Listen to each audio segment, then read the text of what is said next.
오늘 우리에게 주신 하나님의 말씀은 에베소서 2장 1절에서 7절까지의 말씀입니다.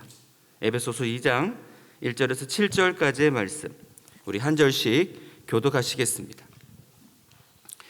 그는 허물과 죄로 죽었던 너희를 살리셨도다. 그때에 너희는 그 가운데서 행하여 이 세상 풍조를 따르고 공중의 권세 잡은 자를 따랐으니 곧 지금 불순종의 아들들 가운데서 역사하는 영이라.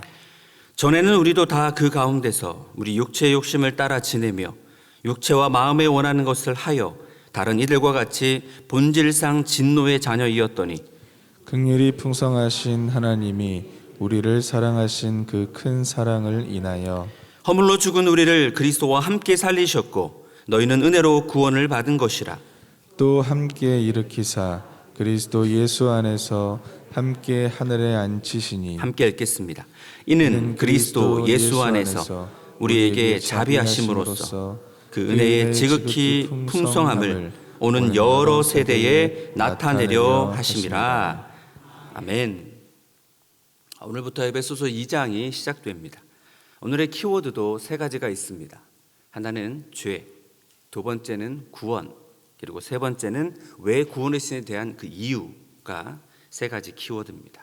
죄와 구원과 이유입니다. 사도 바울은 하나님의 도우심으로 복음을 더욱 밝히 알게 되기를 1장에서 이미 기도하였습니다. 그런데 오늘 본문에 보면 또다시 복음으로 2장의 시작을 열어가고 있습니다. 이미 앞서 1장에서 구원이 무엇인지, 성삼위 하나님께서 우리 구원을 위해 어떠한 놀라운 일들을 행하셨는지 아주 구체적으로 충분히 설명되었다 생각되는데 왜 또다시 복음으로 설명하는 것일까요? 그것은 그만큼 복음은 중요하다라는 것입니다. 복음의 시작을 오늘 보면 좀 조금 독특하게 시작합니다. 우리의 죄인됨으로부터 시작하고 있습니다. 그저 죄인이 아니라 도저히 답도 없는 자들이었다, 본질상 진노의 자녀였다, 그러면서 죄를 폭로하는 것으로 복음을 설명하고 있습니다. 아니, 에베소서 1장처럼 삼위일체 하나님께서 우리를 위해 자녀 삼으시고 택하시고 우리를 거룩하게 하시면서 하나님을 찬양하게 하는 그런 어떤 놀라운 일들로 설명하셔도 되는데 왜 우리의 죄인됨으로, 우리의 답 없음으로 복음을 시작하시는 것일까요? 그것은 바로 죄를 바르게 깨달아야, 죄를 바르게 이해하여야 구속의 개념이 바르게 이해될 수 있기 때문에 그렇습니다. 죄인됨의 깊이를 알아야 구원의 깊이를 알게 되고, 죄인됨의 무게를 알아야 구원의 무게를 알게 되며, 죄인됨의 그 심각성을 알아야 구원이 얼마나 큰 은혜인지를 깨달을 수 있기 때문에 그렇습니다. 오늘날에는 여러 가지 방법으로 죄의 문제를 축소시키는 사회입니다. 죄로 인해 시작된 수많은 문제들임에도 불구하고 교육이 부족했다, 사회 환경이 부족했다, 심리적인 문제로 그럴 수 있다, 심신이 미약해서 그럴 수 있다 등등 수많은 다른 이유들로 죄를 축소하거나 죄를 감추려고 하는 세상입니다. 그렇다 보니 이러한 죄의 축소는 은혜의 축소로 이어져서 우리가 용서받는 것도 그저 그럴 수 있다라는 생각을 가지게 됩니다. 죄를 사하시기 위해 예수님께서 우리를 위해 이 땅에 오시고 죽으시고 피 흘리신 것이 얼마나 대단한 죽음인지, 고귀한 희생인지조차 축소되어 버리고 있다라는 것입니다. 그래서 오늘 본문 1절에서 3절까지는 우리의 이런 심각한 상태를 네 가지의 관점으로 설명해 주고 있습니다. 첫째, 죄악 가운데 있는 인간의 상태를 묘사해 주고 있습니다. 죄 속에 있는 인간은 이런 존재구나. 둘째, 어떤 이유로 이런 상태에 빠졌는지를 설명해 주고 있습니다. 셋째, 이런 상태로 인해 어떤 문제를 발생하게 했는지, 어떤 문제를 가져오게 되는지를 설명해 주고, 마지막 네 번째로 하나님께서 이런 상태에 있는 인간을 어떻게 보시는가로 3절이 끝이 납니다. 우리 하나씩 살펴볼까요? 첫 번째, 죄악 가운데 있는 인간의 상태를 어떻게 표현하고 있습니까? 우리 1절 말씀을 다 함께 읽어보겠습니다. 그는 허물과 죄로 죽었던 너희를 살리셨도다. 자, 우리의 인간, 죄악 가운데 있는 인간의 상태는 죄와 허물로 죽은 자였다라는 것. 죄라는 단어는 하마르티아라고 하는데 관역에서 벗어났다, 즉 관역이 하나님이라고 본다면 하나님 아닌 다른 모든 것들이 죄가 되었다. 하나님으로 채울 수 있는 것인데 다른 것으로 채우고 있다? 죄가 된다는 것이죠. 하나님이 인생의 주인인데 자신의 인생이 주인이 되어 살아간다? 죄라는 것이죠. 허물은 또 무엇이냐면 파랍토마라고 하는데 잘못된 발걸음 또는 혹은 경계선을 넘어갔다. 하나님이 바른 길인데 하나님이 아닌 다른 길로 갔다는 얘기고, 하나님이 경계선인데 이 경계선을 넘어갔다라는 것이죠. 그러므로 죄와 허물이라는 단어는 인간이 지을 수 있는 모든 죄를 총체적으로 종합적으로 말하는 단어입니다. 인간이 지을 수 있는 적극적인 죄, 소극적인 죄, 알고도 지은 죄, 모르고도 지은 죄, 모든 죄들을 총망라하여 포함시킨 단어가 죄와 허물이라는 것입니다. 이처럼 죄로 똘똘 뭉친 자들이 바로 구원받기 이전에 저와 여러분의 모습이었다라는 것입니다. 그렇다면 두 번째로 왜 이런 상태에 빠지게 된 것일까요? 우리 2절 말씀입니다. 2절 말씀 다 같이 읽어보겠습니다. 시작. 그때에 너희는 그 가운데서 행하여 이 세상 풍조를 따르고 공중의 권세 잡은 자를 따랐으니 곧 지금 불순종의 아들들 가운데서 역사하는 영이라. 우리가 죄와 허물로 죽었던 이유가 뭐라고요? 세상 풍조를 쫓고 공중권세 잡은 자를 따랐기 때문이다. 여러분, 부활절에 교육자들이 준비했던 뮤지컬 잘 보셨습니까? 공중권세 잡은 사탄의 위력이 어떠한지가 잘 나타난 저는 뮤지컬이라 생각되어졌습니다. 사탄이 우리를 유혹하였고 이 유혹에 따라 관역 대신 하나님을 벗어난 것, 경계선 대신 하나님을 넘어간 것, 이것이 잘 그 뮤지컬을 통해 우리는 확인해 볼 수 있었습니다. 그렇습니다. 우리의 모든 지금 또 공중권세 잡은 자들은 여전히 하나님이 아닌 다른 것들로 우리를 유혹하고 있다라는 것입니다. 세 번째로, 이렇게 이 세상 풍조를 따라 살고 공중권세 잡은 자를 따라 살면 어떤 문제가 발생하게 되냐? 3절 말씀입니다. 시작. 전에는 우리도 다 그 가운데서 우리 육체의 욕심을 따라 지내며 육체와 마음에 원하는 것을 하여 다른 이들과 같이 본질상 진노의 자녀였더니. 그렇습니다. 하나님이 아닌 다른 것을 따르니까 그들이 이제는 육체의 욕심을 따라 지내는 겁니다. 육체와 마음이 원하는 것을 하는 그저 그런 자연인이 되어버린 것입니다. 부르신 하나님과는 전혀 상관없는 불순종의 삶을 살아가 마치 2절처럼 불순종의 아들들이 되어버린 것입니다. 사탄을 닮은 존재가 되어버린 것이죠. 자기가 하나님이 되겠다고 하나님께 순종하지 않고 불순종한 삶을 살아갔던 사탄처럼 이제 우리도 왜 하나님을 따르냐고 내 욕심대로 따르라는 그 속삭임에 내 욕심에 따라 내 마음에 원하는 것을 하면서 마음껏 살아가는 불순종의 아들들이 되어버렸다라고 오늘 본문은 우리에게 말씀해주고 있습니다. 그렇다면 하나님께서는 이런 상태에 있는 인간을 어떻게 보시는 것일까요? 우리 3절 끝에 보면 어떤 무서운 단어가 있냐면 진노. 하나님은 진노하십니다. 죄는 그냥 지나가고 없어지는 것이 아니라 죄의 싹슨 사망, 즉 죄로 말미암아 하나님의 뭐가 일어난다고요? 진노가 일어난다. 여러분이 성경을 볼 때 은혜로운 말씀들 중심으로 보지만 성경 곳곳에서는 하나님의 진노하심이 너무나도 많이 설명되고 있습니다. 에덴 동산에서 아담과 하와가 타락했을 때도 진노하시어서 생명나무로 가는 그 길을 화엄검으로 두루 막아버리셨습니다. 노아 홍수뿐만 아니라 바벨탑 사건, 소돔과 고모라 10가지 재앙도 홍해도 모두 다 하나님의 진노임을 보게 됩니다. 나아가 이스라엘 백성들에게 임했던 수많은 징벌들도 하나님의 진노를 나타내는 것들이다. 이것을 통해 무엇을 말씀하십니까? 하나님은 죄에 대해 진노하신다라는 것입니다. 그리고 그 진노의 끝이 무엇입니까? 지옥이다라는 것입니다. 이처럼 죄는 심각하고 무서우며 하나님의 진노를 촉발시키는 엄청난 엄중한 것임에도 불구하고 마귀는 끊임없이 우리에게 죄를 쉽게 가볍게 여기게 만듭니다. 회개하면 되지. 끊임없이 안일한 마음으로 죄의 자리를 우리를 이끌고 가고 있다라는 것입니다. 여러분, 우리의 언어 속에 요즘에 지옥이라는 말이 사라진 지 오래인 줄 여러분 알고 계십니까? 전설의 고향처럼 여기고 마치 지옥이 없는 듯, 그런 얘기하는 사람은 수준 떨어지는 사람, 교양 없는 사람, 그렇게 이해하는 세상이 되어가고 있습니다. 여러분 기억하십시오. 예수 그리스도가 이 땅에 오셔서 제일 먼저 하신 말씀이 마가복음에 따르면 회개하라였습니다. 세례요한도 마찬가지입니다. 회개하라. 임박한 진노를 피하기 위해 뭐 하라고요? 회개하라.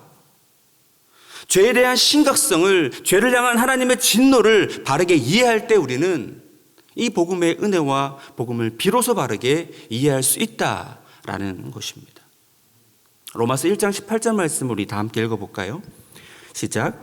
하나님의 진노가 불의로 진리를 막는 사람들의 모든 경건하지 않음과 불의에 대하여 하늘로부터 나타나는, 하나님의 진노가 불의한 자들에게, 경건하지 않는 자들에게 하늘로부터 나타난다라는 겁니다. 에베소서 5장 6절에도 이런 엄중한 말씀이 있습니다. 누구든지 헛된 말로 너희를 속이지 못하게 하라. 이를 인하여 하나님의 진노가 불순종의 아들들에게 임하나니. 이처럼 하나님의 진노를 도저히 피할 수 없던, 도저히 답 없던 자들이 바로 저와 여러분이었다라는 겁니다. 구원받기 이전의 상태였다라는 것입니다.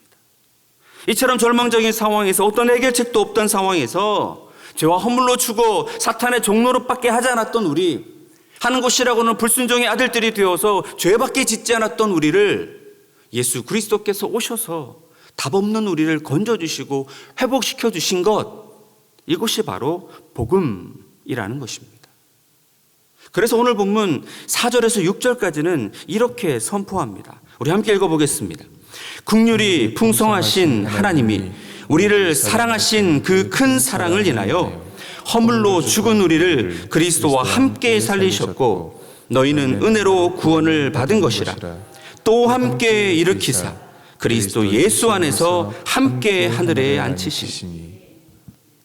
여러분, 오늘 보면 4절에 보면 한 단어가 빠져 있습니다. 원문에 있는 단어입니다. 중요한 단어인데 그 단어가 뭐냐면 그러나입니다. 그러나. 반전이 일어납니다. 마땅히 죽어야 할 자들인데 그러나 하나님이 살려주셨다. 하나님의 진노로 심판받아야 할 자들인데 그러나 긍휼이 풍성하신 하나님께서 우리를 구원해 주셨다. 인간은 죄밖에 짓지 않았는데 그러나 하나님은 그 크신 사랑으로 우리를 살려주시고 구원해 주셨다라고 복음을 선포하고 있는 것입니다. 이 얼마나 놀라운 은혜이며 이 얼마나 크신 사랑입니까?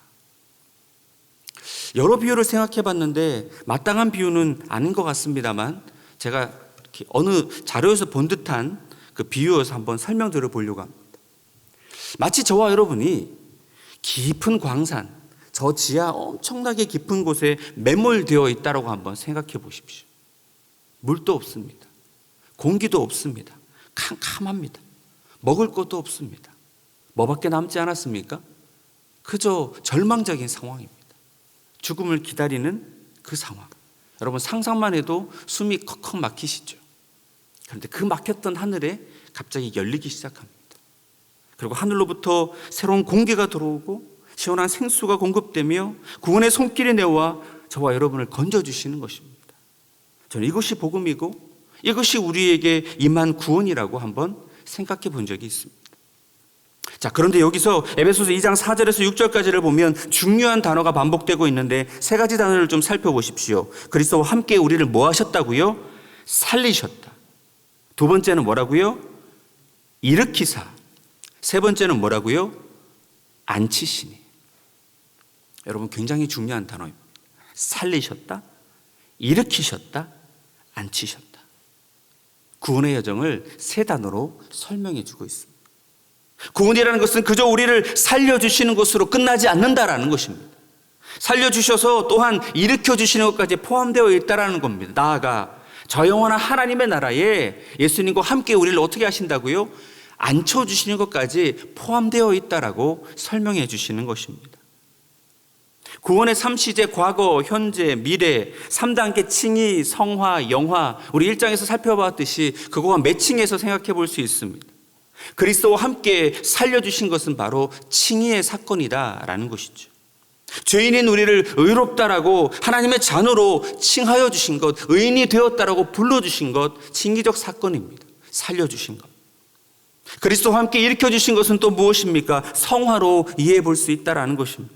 날마다 일으켜주시고 하나님의 자녀답게 하나님을 닮아가는 그런 거룩한 자 되도록, 신의 성품을 닮아가는 자 되도록, 성령의 열매를 맺어가는 자 되도록 그렇게 오늘 또 변화시켜 주시는, 일으켜 주시는 성화적 은혜가 있다라는 것입니다. 나아가 그리스도와 함께 앉히신 것을 영화로 한번 생각해 볼 수 있습니다. 저 영원한 하나님의 나라에 영화로운 몸을 입고 그리스도와 함께 앉아있는 저와 여러분의 모습이 상상이 되십니까?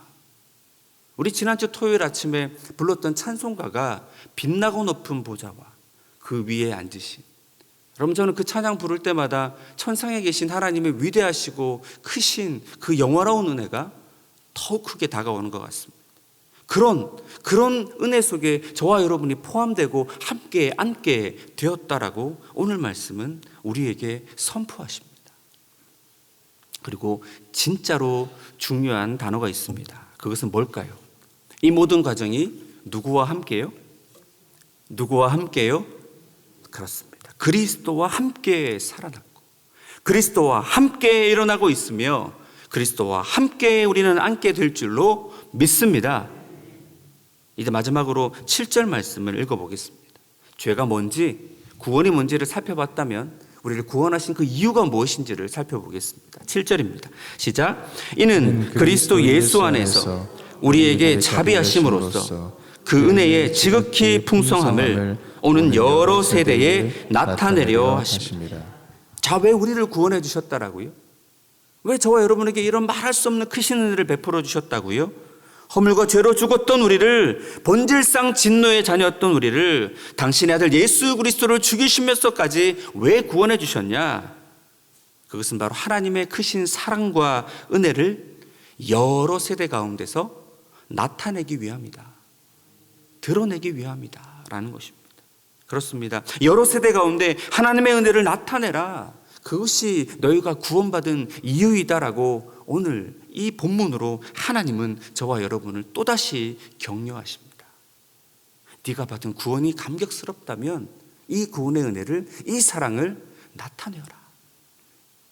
여기서 오는 여러 세대의 원어적인 의미는 영원이라는 뜻입니다. 영원히. 그렇습니다. 영원히 하나님의 하나님 되심을, 영원히 하나님의 자비하심을, 영원히 하나님의 크신 은혜를 드러내며 나타내며 선포하며 살아가야 되는 그것이 바로 저와 여러분의 구원의 이유, 구원받은 자답게 살아가는 이유다라는 것입니다. 바라기는 내게 베풀어 주신 이 놀라운 사랑을, 나 같은 죄인 살리신 그 놀라운 은혜를, 잃었던 생명 찾게 하신 그 사랑을, 광명의 삶을 허락해 주신 하나님께 더욱 감사하며 더욱 찬양하며 더욱 자랑하며 더욱 드러내며 살아가시는 저 여러분 되기를 주님의 이름으로 축원합니다.